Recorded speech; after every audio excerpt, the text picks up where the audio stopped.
ওম গণেশায় নমঃ। নমস্কাৰ প্ৰিয় দৰ্শকসকল, শ্ৰোতাসকল, সকলোৰে প্ৰত্যেকটো দিন সৰ্বাংগ সুন্দৰ হওক। আপোনালোকৰ মনে বিচৰা সৰ্বতো প্ৰকাৰৰ উন্নতি সমৃদ্ধি আহক, তাৰ কামনা ভগৱানৰ শ্ৰীচৰণত যাচিছোঁ। জনাব বিচাৰিছোঁ বিশেষ ৰাশিফল। বিশেষ ৰাশিফলত আছে ধনু ৰাশিসহ বিশেষ কেইটামান ৰাশি আগন্তুক 5টাকৈ মাহ সৰ্বোচ্চ ভাগ্যৰ ফলাফল লাভ কৰিব। ধনু ৰাশিৰ সহ বিশেষ 5টাকৈ মাহ কোনো বিশেষ ৰাশি অগ্ৰগতিৰ দিশে অগ্ৰসৰ হ'ব পাৰিব বুলি কোৱা হৈছে, উন্নতিৰ দিশে অগ্ৰসৰ হ'ব বুলি কোৱা হৈছে। ইয়াৰ লগে লগে মা লক্ষ্মীৰ কৃপাদৃষ্টি বিশেষ ৰাশিকেইটাৰ ওপৰত থাকিব। সৰ্বতো প্ৰকাৰৰ ভাগ্যফল তেওঁলোকৰ থাকিব। যদিহে নতুন গৃহৰ আৰম্ভণি কৰিম বুলি আপুনি ভাবিছে, তেনেহ'লে আপোনালোকৰ বাবে সৰ্বোচ্চ প্ৰকাৰৰ উন্নতি সমৃদ্ধি আহিব আৰু নতুন যান বাহন ক্ৰয়ৰ বাবেও শুভ যোগ প্ৰস্তুত হৈছে। কোনে বিশেষ ৰাশি তাৰ বিষয়ে নিশ্চয়কৈ জনাম। তাৰ পূৰ্বে জনাব বিচাৰিছোঁ, শাস্ত্ৰত কোৱা হৈছে যে ধন ঐশ্বৰ্যৰ অধিপতি মা লক্ষ্মী, ধন ঐশ্বৰ্যৰ অধিপতি দেৱী হৈছে মা লক্ষ্মী। আৰু মা লক্ষ্মী যদি আপোনাৰ ওচৰত প্ৰসন্ন হৈ থাকে, তেনেহ'লে মা লক্ষ্মীৰ সুদৃষ্টিত, মা লক্ষ্মীৰ কৃপাদৃষ্টিত অগ্ৰগতি উন্নতি সৰ্বতো প্ৰকাৰে আহে। সেয়া আপোনাৰ ব্যক্তিগত জীৱনত হওক বা আপোনাৰ পাৰিবাৰিক জীৱনত হওক বা আপোনাৰ কৰ্মস্থলীত। সেই বিশেষ মা লক্ষ্মীৰ পূজন দৈনিক আপোনালোকে কৰিব পাৰে।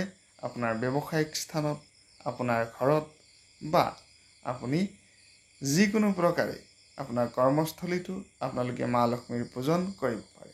প্ৰত্যেক দিনে যদি মা লক্ষ্মীৰ পূজন কৰা হয়, তেনেহ'লে মা লক্ষ্মী প্ৰসন্ন হৈ থাকে আৰু পৰিষ্কাৰ পৰিচ্ছন্নতা বজাই ৰখাটো মা লক্ষ্মীৰ ধৰ্ম বুলি কোৱা হয়।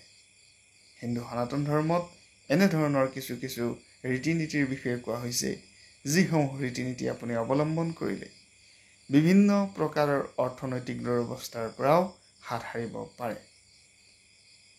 জ্যোতিষশাস্ত্ৰত এনেধৰণৰ কিছু প্ৰতিকাৰৰ বিষয়ে কোৱা হৈছে, যি প্ৰতিকাৰে বিভিন্ন প্ৰকাৰৰ গ্ৰহৰ দোষ, বিভিন্ন প্ৰকাৰৰ গ্ৰহৰ অসুবিধাৰ সৃষ্টি হৈ থকাৰ পাছতো সৰ্বতো প্ৰকাৰৰ ভাগ্যফল আপুনি লাভ কৰিব পাৰে গ্ৰহৰ প্ৰতিকাৰৰ দ্বাৰা। আপোনালোকে এতিয়ালৈকে যদি আমাৰ চেনেলটো ছাবস্ক্ৰাইব কৰা নাই, ছাবস্ক্ৰাইব কৰি ল'ব পাৰে। হিন্দু সনাতন ধৰ্মৰ ওপৰত আধাৰিত, জ্যোতিষশাস্ত্ৰৰ ওপৰত আধাৰিত, বাস্তুশাস্ত্ৰৰ ওপৰত আধাৰিত ভিডিঅ'সমূহ, বেদ পুৰাণ আখ্যান এনেধৰণৰ ভিডিঅ' আপোনালোকে আমাৰ চেনেলৰ যোগেৰে লাভ কৰিব পাৰিব। যিহেতু ধন টকা অৰ্থনৈতিক দিশৰ অধিপতি মা লক্ষ্মী, গতিকে মা লক্ষ্মী প্ৰসন্ন হৈছে 5টাকৈ মাহ বিশেষ কোনো ৰাশিৰ ওপৰত। আৰু মা লক্ষ্মীৰ আশীৰ্বাদ যিখন ঘৰত থাকে, সৰ্বতো প্ৰকাৰৰ ধন সম্পত্তি, কোনো ধৰণৰ অসুবিধা নহয়। দুৰ্ভাগ্যৰ ক্ষেত্ৰতো সৌভাগ্য লৈ আহিব পাৰে। অৰ্থনৈতিক দুৰৱস্থাৰ ক্ষেত্ৰতো সৰ্বতো প্ৰকাৰৰ ভাগ্যফল দিব পাৰে মা লক্ষ্মী। সেয়েহে বিশেষ, গতিকে মা লক্ষ্মীৰ কৃপাদৃষ্টি যদিহে আপুনি ৰাখিব বিচাৰে বা মা লক্ষ্মীৰ কৃপাদৃষ্টি পাব বিচাৰে, তেনেহ'লে আপোনাৰ পাৰ্চত 7টাকৈ আলুৱা চাউল, অকণমান ৰঙা সেন্দুৰ, অকণমান বস্ত্ৰ, এটা ইলাচি, 5টা লং, এটা এটকীয়া মুদ্ৰা আপোনাৰ মানি বেগত বা ধন টকা থোৱা ঠাইত থৈ দিব পাৰে। আপোনাৰ যি ইনকামতকৈ খৰচটো বেছি হৈ আছে, তেনে ক্ষেত্ৰত এই বিশেষ যদি উপায় আপোনালোকে অৱলম্বন কৰে, আপোনাৰ ইনকাম বাঢ়িব, খৰচ কমিব। এই বিশেষ উপায় আপোনালোকক জনালোঁ। আপোনালোকে এই বিশেষ উপায় অৱলম্বন কৰি চাব পাৰে। একেবাৰে সাধাৰণ উপায় আৰু ঘৰুৱা উপায়, এই বিশেষ উপায় অৱলম্বন কৰি চাব পাৰে। আহিছোঁ প্ৰথম সৌভাগ্যৱান ৰাশিলৈ। যিহেতু কৈছিলোঁ ধনু ৰাশিৰ লগত বাকী কোনো ৰাশিৰ সৌভাগ্য সমৃদ্ধি আহিছে, ধনু ৰাশি প্ৰথম সৌভাগ্যৱান ৰাশি। এইখিনিতে জনাব বিচাৰিছোঁ, আপোনালোকে যদি মোৰ সৈতে কথা পাতিব বিচাৰে, যোগাযোগ কৰিব বিচাৰে, ডেছক্ৰিপশ্যনত যোগাযোগৰ সবিশেষ দিয়া আছে, এবাৰ চাই ল'ব। হোৱাটছআপত মেছেজ কৰিব পাৰিব আৰু অনলাইন যোগে আপোনালোকৰ জন্মকুণ্ডলীৰ বিষয়ে জানিব পাৰিব। জ্যোতিষ সম্বন্ধীয় কথাখিনি আপোনালোকে জানিব পাৰিব। ধনুৰাশিৰ কথাখিনি ক'ব বিচাৰিছোঁ। ধনুৰাশিৰ জাতক জাতিকাসকলৰ মা লক্ষ্মীৰ কৃপা দৃষ্টি আপোনালোকৰ ওপৰত বৰষিব বুলি কোৱা হৈছে। ধনুৰাশিৰ জাতক জাতিকাসকলৰ ইনকামৰ ঠাই আপোনালোকৰ মজবুত হ'ব, টনকিয়াল হ'ব। আৰ্থিক পৰিস্থিতি আপোনালোকৰ যথেষ্ট উন্নত হ'ব বুলি কোৱা হৈছে আৰু আগন্তুক 6টাকৈ মাহ ধনুৰাশিৰ জাতক জাতিকাসকলৰ খুব সৌভাগ্য আৰু সৰ্বাংগ সুন্দৰ হিচাপে কটাব পাৰিব। ব্যৱসায়িক দিশত প্ৰচুৰ উন্নতিৰ দিশ বা দৰ্জা খোল খাইছে বুলিও ক'ব পাৰি। ঘৰ, পৰিয়াল, সামাজিক উত্থান হ'ব বুলি কোৱা হৈছে। পাৰিবাৰিক দিশত উত্থান হ'ব, সামাজিক দিশত উত্থান হ'ব, মান সন্মান লাভৰ যোগো দেখা গৈছে। বহুতো লোক এনেধৰণৰ দেখা যায় যে মান সন্মানৰ প্ৰতি ধন টকা অৰ্থ বহুত থাকে কিন্তু মান সন্মান নাথাকে। গতিকে মান সন্মান লাভৰ যোগো দেখা গৈছে এইখিনিত। গতিকে মান সন্মান লাভ কৰিব পাৰিব, যিটো কিনিব প্ৰকৃততে নোৱাৰি। কৰ্কট ৰাশি হৈছে দ্বিতীয় সৌভাগ্যৱান ৰাশি। কৰ্কট ৰাশিৰ জাতক জাতিকাসকলৰ মা লক্ষ্মীৰ কৃপা দৃষ্টিত ধনধান্যৰে উপচি পৰিব বুলি কোৱা হৈছে। ধন অৰ্থৰ উন্নতি আহিব। 2024 বৰ্ষৰ সৰ্বোচ্চ মাহকেইটা আহিছে আপোনালোকৰ সৰ্বোচ্চ মাহ বুলি ক'ব পাৰি, কাৰণ ধন অৰ্থ টকাৰ ক্ষেত্ৰত আপোনালোকৰ উন্নতি আহিব। চাকৰিৰ ক্ষেত্ৰত অগ্ৰগতিৰ যোগ দেখা গৈছে। কেৰিয়াৰত উন্নতি কৰিব পাৰিব, যথেষ্ট অগ্ৰগতি আহিব বুলি কোৱা হৈছে আৰু স্বাস্থ্যও ভালে থাকিব বুলি কোৱা হৈছে।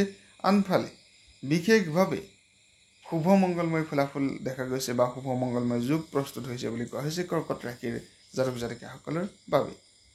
সিংহ ৰাশি হৈছে তৃতীয় সৌভাগ্যৱান ৰাশি। সিংহ ৰাশিৰ জাতক জাতিকাসকলৰ বাবে অগ্ৰগতিৰ দিশ আগন্তুক 6 মাহ পৰ্যন্ত সিংহ ৰাশিৰ জাতক জাতিকাসকলৰ ভাগ্যফল, কৰ্মফল আপোনালোকে লাভ কৰিব পাৰিব।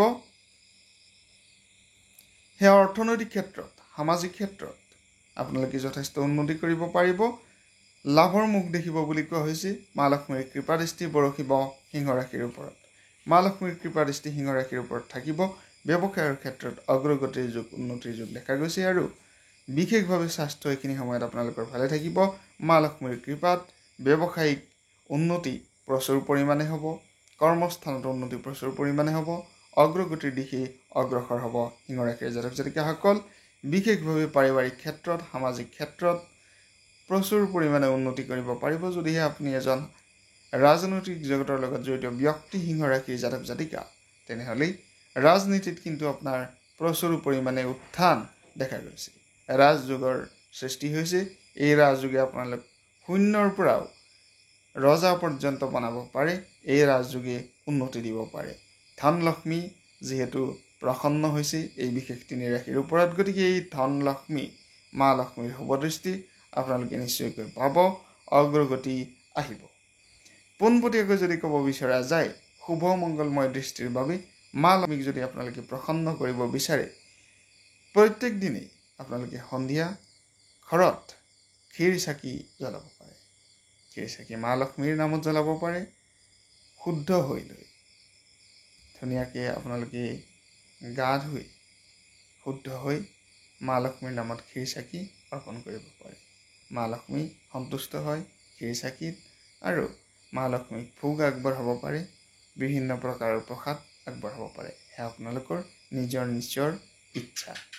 গতিকে এইখিনি বিশেষ তথ্য আপোনালোকক জনালোঁ।